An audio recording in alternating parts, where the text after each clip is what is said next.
said it before and I'll say it again. Life moves pretty fast. You won't stop and look around once in a while. You could miss it.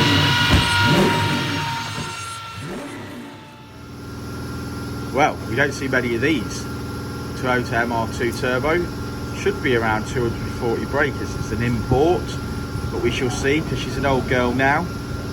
So we'll put her through her paces on the dyno, see what power she's got left.